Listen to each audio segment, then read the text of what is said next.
Andor this week saw our titular character join up with a ragtag group of freedom fighters for a very big heist that will put the hurt on the Empire, which continues to hunt for Cassian Andor, but its own internal politics begin getting the better of it as Mon Mothma and her small inner circle within the political landscape of the ever-changing galaxy. Again, Andor proves that this is an actual adult-targeted TV show that just happens to also be a Star Wars show, utilizing the very cool heist trope to inspect some of these characters around Cassian, specifically Luthen, played by Stellan Skarsgård, who is channeling a lot of Batman and Bruce Wayne dual identity sort of stuff, posing as an eccentric art dealer on Coruscant while in reality he is a hard-nosed mercenary type. And then we have Genevieve O'Reilly's Mon Mothma, who looks to get a much more meatier role this time round, diving into Mon's personal politics and the games she has to play with the Imperial Senate to keep her from getting killed. Cassian's new group of friends he's been saddled with are filled with really interesting characters, all whom have their own tics and attitudes beyond that one's the military guy or that guy's the smuggler guy. A bit more beyond that, and you sense that there is an actual sense of family between these characters, but then there's also an uneasiness and untrustfulness between them as well. A big surprise to me was seeing that Eben Moss Bachrach was actually in the show as well, and people might remember he was in the Punisher TV series with Jon Bernthal, as well as the incredible recent series The Bear, and he shows up here as a key little member of the Resistance group, and I'm very much looking forward to seeing a bit more of him in the next episode.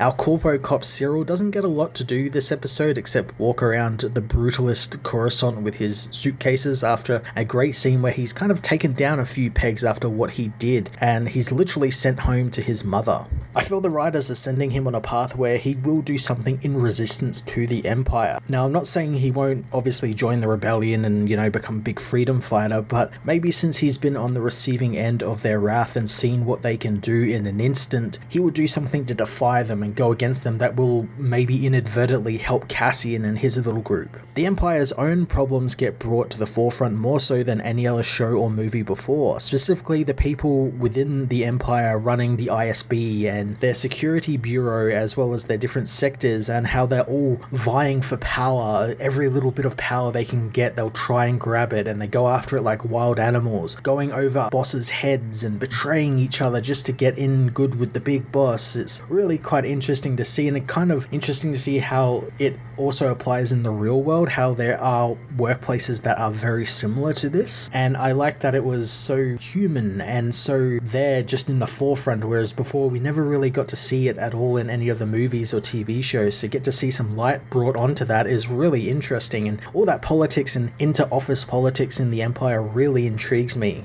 Andor Episode 4 fantastically set up a big heist plot coming in the next few episodes while exploring some of the characters around Cassian and their own complex and layered missions to undermine the Imperial rule throughout the galaxy. I'm going to give this episode a 10 out of 10.